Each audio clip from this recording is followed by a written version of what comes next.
Welcome back rising Pakistan.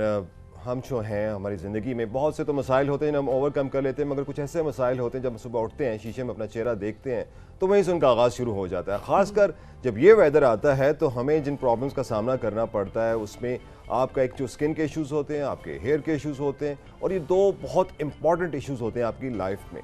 आप सुबह जब उठते हैं, आप अपने तैयारी करते हैं घर से बाहर जाने के लिए, मुशक्क़त के लिए निकलते हैं, जॉब्स के लिए निकलते हैं, तो सबसे पहले जब अपने बाल बनाते हैं अपने चेहरे की तरफ देखते हैं, और आप जब इस मौसम में जैसे ही आप घर से बाहर कदम रखते हैं तो मसाइल का आगाज़ शुरू हो जाता है। पसीना भी आपको बहुत आता है, और अक्सर जो लोग हैं उनके बाल बड़ी जल्दी फूल जाते हैं, और लोग प्रेफर करते हैं, हमारे ज़्यादा तो प्रेफर करते हैं कि हम छोटे वालों से गुजारा कर लें, मगर ख़वातीन के लिए बड़े मसाइल होते हैं। तो इन तमाम मसाइल के ऊपर हमने जो एक्सपर्ट हमारा जो सेगमेंट होता है डॉक्टर मुबशर तहा साहब को बुलाया, वो आएँ और हमें बताएं, हमें हेल्प आउट करें कि हम मिसाइल को हम ऐसे ओवरकम कर सकते हैं। तो हम वेलकम करते हैं जनाब डॉक्टर मुबशर तहा साहब को। अस्सलाम वालेकुम। वालेकुम सलाम। कैसे हैं आप? खैरियत से हैं? आई एम गुड अल्हम्दुलिल्लाह जी। सर आज बहुत ही लोगों की जो मुश्किलात हैं उनमें उनको आप हल करने जा रहे हैं बट आप एक मिशन पे निकले हुए हैं, क्योंकि ऑनेस्टली जब आप वाकई में जब आप सुबह जागते हैं तो आपके तकिए पे इतने सारे बाल गिरे हुए हैं, बिकॉज आई बिलीव कि वेदर ऐसा है, हम वेदर को इस ब्लेम कर रहे होते हैं। इसमें थोड़ा सा हमें बताएं कि क्या क्या आपके पास जो पेशेंट्स आते हैं इस मौसम में, वो स्किन के हवाले से सबसे पहले मैं चाहूँगी हम बात करें कि कौन कौन से इश्यूज़ आपके पास आ रहे होते हैं लोगों के। अच्छा, स्किन की आपने बात किया, उसमें सबसे पहले तो मैं ये बताऊंगा, जिस तरह से करंट रेनी सीज़न है ना, इसमें होता क्या है कि हमारे सराउंडिंग इन्वायरमेंट में ना ह्यूमिडिटी का लेवल या कंसंट्रेशन बढ़ जाती है। ठीक है। और जो लोग एक्नी प्रोन होते हैं, जिनकी स्किन ऑलरेडी एक्नी को फेस कर रही होती है, थोड़ा सा मैं आपको बेसिक चीज़ें बता दूं कि जो एक्नी वाली स्किन होती है, होती क्या है उसमें, होता यह है कि कुछ लोगों में ना सीबम प्रोडक्शन ज़्यादा होती है, जिसमें हम आम ज़बान में इस्तेमाल करते हैं जी इनकी स्किन ऑयली है। आपने देखा होगा जिनकी स्किन ऑयली होती है उनमें एक्नी की, जिसको एक्नी को आम वर्ड में हम ये कहते हैं कि पिंपल्स ज़्यादा निकलते हैं उनके फेस के ऊपर। अब होता यह है कि जिनकी ऑलरेडी ऑयली स्किन होती है और सराउंडिंग में इन्वायरमेंट भी ह्यूमिडिटी की वजह से ज़्यादा इस तरह का हो जाता है, तो उनमें एक्नी के होने के चांसेस ज़्यादा हो जाते हैं और काफ़ी ज़्यादा हो जाते हैं। तो उनका अपनी स्किन का ख्याल रखना बहुत ज़रूरी होता है कि जी कि आप कोशिश करें कि आपकी ऑयल की जो प्रोडक्शन तो हो रही होती है, सराउंडिंग इन्वायरमेंट की वजह से भी वो अफेक्ट हो रहा होता है, तो कोशिश करें कि अपनी स्किन को प्रॉपरली वॉश करें और ज़्यादा इसके जो हमारी सीबम की कलेक्शन होती है ज़्यादा ना होने दें, ताकि फर्दर जो इन्फेक्शन होने के बाद पिंपल्स बनती हैं, एक्नी बनती है, उससे हम बच सकें। अच्छा डॉक्टर साहब, ये नेचुरल होता है? क्योंकि बाज़ लोग कहते हैं हमारी स्किन ड्राई है, कुछ की ऑयली है, तो जो सीबम प्रोडक्शन आप कह रहे हैं कुछ लोगों की बॉडी में ज़्यादा होती है, सो ये नेचुरल है, इसको कंट्रोल किस तरह से किया जा सकता है? अच्छा, कंट्रोल करने की तो हमारे पास ऑप्शंस हैं जो मैं आपको भी बता देता हूं, लेकिन जो आपने सवाल किया है वो बिल्कुल नेचुरल है। मतलब ये कि किसी की स्किन ऑयली होती है, किसी की ड्राई होती है, किसी की कॉम्बिनेशन होती है। ठीक है। अब आपने देखा होगा कि just like for example I give you आपके एग्जांपल देते हैं, आपकी स्किन में भी ऑयली ना हो तो फेस के ऊपर पिंपल्स और कोई ऐसी चीज़ नहीं होती। ठीक है। किसी और हम अपने क्लाइंट को देखते हैं तो उनकी स्किन ऑयली होती है तो फेस के ऊपर पिंपल्स भी निकलते हैं, और पिंपल्स का या एक्नी होती है और फर्दर उसका ट्रीटमेंट ना करें तो फर्दर कॉम्प्लिकेशन की तरफ चले जाते हैं। ये टोटली नेचुरल होता है। फर्दर पे डिपेंड करता है कि जी कि जब ऑयल प्रोडक्शन हो रही है तो आप उसके लिए ऑयल मीन सीबम प्रोडक्शन ज़्यादा होती है तो आप उसको टेक केयर कैसे करते हैं। अगर टाइमली प्रॉपर टेक केयर कर लिया जाए तो आप एक्नी से भी बच सकते हैं और फर्दर जो एक्नी की कॉम्प्लिकेशन है उससे ही बच सकते हैं। इसका ख्याल या एहतियात ये है कि आप कोशिश करें कि जब आपकी इस तरह की स्किन हो, ऑयली स्किन हो, तो आप एक तो ये करें कि जी कि प्रॉपरली उसको वॉश करें। फॉर एग्जांपल जी कि आप दिन में रूटीन में जो एक नॉर्मल पर्सन है वो 2 से 3 टाइम वॉश करता है किसी भी अच्छे फेस वॉश से या किसी अच्छे सोप से, तो वो जो या फिर एक्नी जो एक्नी प्रोटेक्शन वाले फेस वॉश भी मार्केट में अवेलेबल है, उनसे वॉश करें आप। ठीक है। और जो नॉर्मल बंदा जिसकी कॉम्बिनेशन स्किन है, तो कॉम्बिनेशन स्किन ये होती है कि वो अकॉर्डिंग टू वेदर चेंज होती है। आपने भी सवाल किया कि करंट वेदर कंडीशन में जिनकी कॉम्बिनेशन स्किन होती है, करंट वेदर कंडीशन में उनकी ऑयली हो जाती है और विंटर में उनकी क्या होती है, ड्राई हो जाती है। जिनको ये कहते हैं हम लोग कि अकॉर्डिंग टू सीजन वो चेंज होती रहती है स्किन की जो कंडीशन है, जो कॉम्बिनेशन स्किन होती है।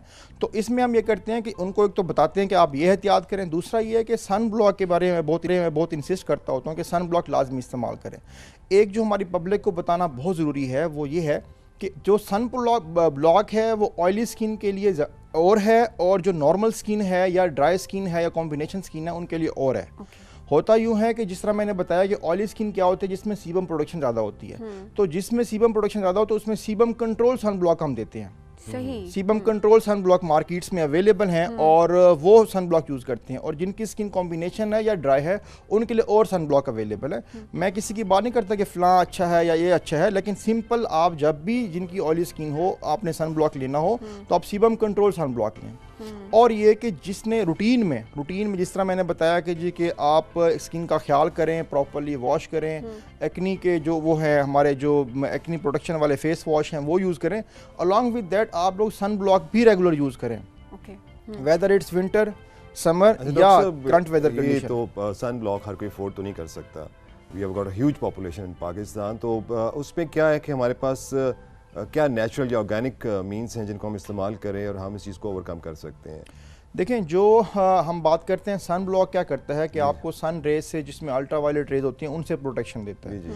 अब जो नेचुरल वेज हैं उसमें तो ये हो सकता है ना कि आप सन एक्सपोजर से बचें। ठीक है। अब जो हमारे फॉर एग्जांपल जो आपने बात की है कि हमारे फार फ्लंग एरियाज़ में किसान हैं, मजदूर हैं, जो लोग हार्ड वर्क करते हैं, तो उनके लिए हमारे पास ये है कि जी आप कोशिश हम यही कर सकते हैं कि जब बहुत ज़्यादा सनलाइट हो, मतलब ये कि मिड डे में 12 के बाद, या सपोज कि हम ये जो हम रिकमेंड करते हैं ना, जो सन एक्सपोजर हमने लेना होता है विटामिन डी की प्रोडक्शन के लिए। एक और चीज़ भी मैं आपसे शेयर करूँ, इंटरनेशनल गाइडलाइंस ये हैं कि विटामिन डी की प्रोडक्शन के लिए एक जनरल कंसेप्ट है कि जी आप सन बाथ लें या सूरज में बाहर जाएं तो आप में विटामिन डी प्रोडक्शन होता है बॉडी में। वो भी रिकमेंडेशन ये है कि सेकंड टाइम या फर्स्ट टाइम मॉर्निंग में या इवनिंग में सिर्फ 10 to 15 मिनट्स के लिए आप सन एक्सपोजर ले सकते हैं। जो आपने बात की है कि जी कि उनको कैसे हम गाइड कर सकते हैं, वो ये हो सकता है कि जी जो हमारा ऐसा टाइम है जिसमें मॉर्निंग है या इवनिंग है उसमें काम करें और सन एक्सपोजर डायरेक्ट ना लें, ताकि वो उसकी सन रेज की जो डैमेजिंग इफेक्ट्स हैं उनसे वो बच सके। सर, ये डैमेजिंग इफेक्ट की आपने बात की है, तो फिर क्या होता है कि डैमेज कंट्रोल भी किया जा सकता है? कि एक चीज़ है, ज़रूरी मुल्क है, हमारे पास एग्रीकल्चर है, आज हम सब्जियां देख रहे थे, मेरे सामने बड़ी सब्जियां आ रही थी, जैसे खीरे का इस्तेमाल है, तो जो अक्सर मास्क लगा लेते हैं जिस तरह वेजिटेबल वगैरह का, तो क्या अगर वो जिनको अगर आपका जो डैमेज हुआ हो तो वो उसको रिपेयर कर सकता है, इस तरह के जो मास्क वगैरह होते हैं? देखें, जो एक तो मैं आपको पहले बताऊं कि सन एक्सपोजर से डैमेज क्या होता है। सन एक्सपोजर से सबसे ज़्यादा डैमेज जो होता है वो ये होता है कि आपकी स्किन के ऊपर, फेस के ऊपर पिगमेंटेशन हो जाती है। आपने देखा होगा कि जो पिगमेंटेशन होती है वो मोस्टली फेस पे होती है। रीज़न क्या है कि हमारा फेस एक्सपोज होता है। कभी ऐसा नहीं हुआ कि हम फेस को कवर करके बाहर गए हों, ठीक है, बाकी बॉडी पार्ट कवर होते हैं, तो उसमें क्या होता है जी, उनके ऊपर पिगमेंटेशन नहीं होती। तो जो सन रेज के डायरेक्ट इफेक्ट आते हैं वो ये फेस के ऊपर सबसे ज्यादा आते हैं, खासकर नाक पे। अच्छा, तो उसमें ये होता है कि पिगमेंटेशन होती है। दूसरा ये होता है कि रिंकल्स प्रोड्यूस होते हैं। रिंकल्स में क्या होता है कि जो हमारे स्किन है उनकी इलास्टिसिटी कम होती है, जिसकी वजह से रिंकल्स प्रोड्यूस होते हैं। ये दो मेजर जो नेगेटिव एस्पेक्ट हैं सन रेज के जो आपकी स्किन के ऊपर आते हैं। जो आपने बात किया फर्दर के जी कि वो खीरे का इस्तेमाल कर लें या सब्जियों का इस्तेमाल करें, देखिए बीइंग डर्माटोलॉजिस्ट मैं आपको ये तो बता सकता हूँ कि अगर कोई डैमेज हो गया तो हाउ टू कंट्रोल इट, या फिर आप उससे अवॉइड कैसे करें।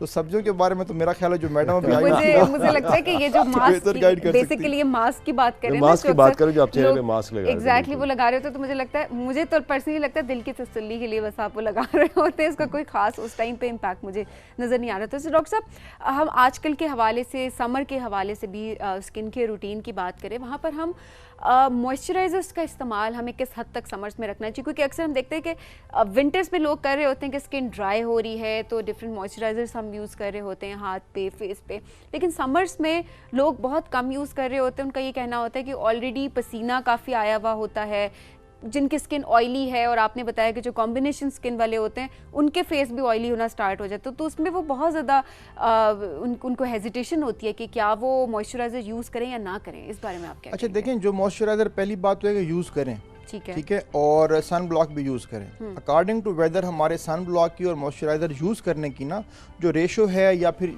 जो आप कहें कि दिन में 2 दफ़ा करना है, 3 दफ़ा करना है या 1 दफ़ा करना है, वो चेंज होती है। सही।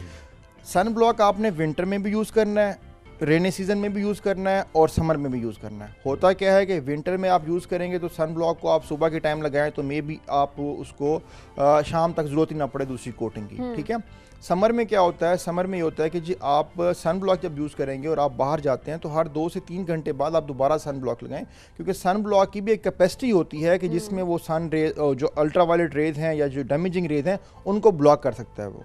जो दूसरी बात हम करते हैं मॉइस्चराइज़र की, अब देखें विंटर में हमें मॉइस्चराइज़र जो है वो 2 से 3 बार या 4 बार लगाना पड़ सकता है ड्यू टू ड्राई वेदर।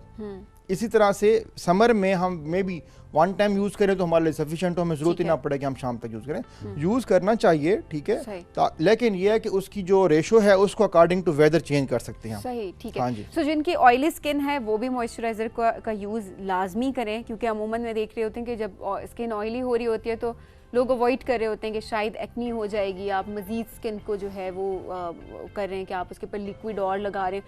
ये कॉन्सेप्ट क्योंकि क्या पता होता है कि एक्सपर्ट्स नहीं है, सो घर बैठे ही हम खुद अपने आप को ट्रीट कर रहे होते हैं बाज़ों का, तो उसका बहुत ही नेगेटिव इम्पैक्ट आप देख रहे होते हैं कि आपकी स्किन के ऊपर आ रहा होता है, कि आप मज़ीद डैमेज कर रहे होते हैं। अच्छा, इसमें आपको बताऊं, जिस तरह मैंने बताया ना कि सीबम कंट्रोल सन ब्लॉक जो मार्केट्स में अवेलेबल हैं वो इटसेल्फ मॉइस्चराइजर का काम भी करते हैं।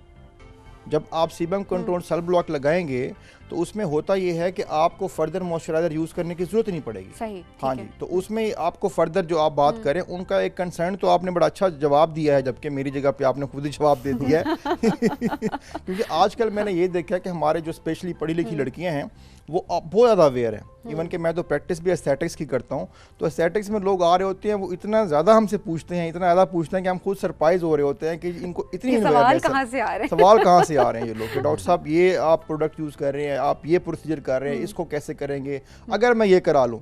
हमारा जो क्लाइंट है वो 90% ऑलरेडी अवेयर होता है, वो बता रहा होता है कि जी डॉक्टर साहब मैं ये कराना चाहता हूँ, या फिर अगर मैं ये करा लूँ तो जो बात आपने की है कि हमारी अब एक तो पॉपुलेशन अवेयर है, दूसरी बात ये है कि जो आपने कहा कि अगर फॉर एग्जांपल हमारी स्किन वो है ऑयली है, तो उसमें जब सन ब्लॉक, मैंने पहले बताया कि sebum control sun block use करें तो sebum control sun block itself moisturiser का काम करता है, तो फर्दर आपको मॉइस्चराइजर की ज़रूरत नहीं पड़ेगी। हाँ जी, और ये कि मैं हमेशा ये बात कहा करता हूँ कि आप जो एक्नी प्रोन स्किन है वो कोशिश करें कि टाइमली एक्नी का एहतियात करें, एक्नी की एहतियात करें कि आपको हो ना।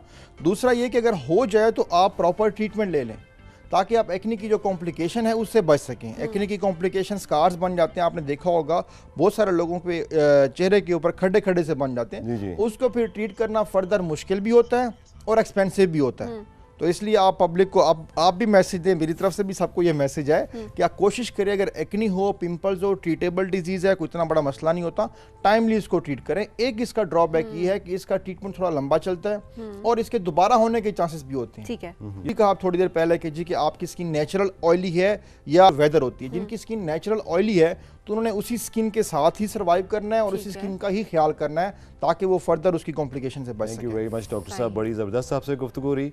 और स्किन केयर मस्ट है। हाँ, हम बाहर से हम नज़र आ रहे होते हैं, अंदर से वैसे होना चाहिए, अंदर और बाहर के हुस्न पे ख्याल करना चाहिए। डॉक्टर साहब थैंक यू वेरी मच, आपने हमें बताया बहुत कुछ सीखने को मिला।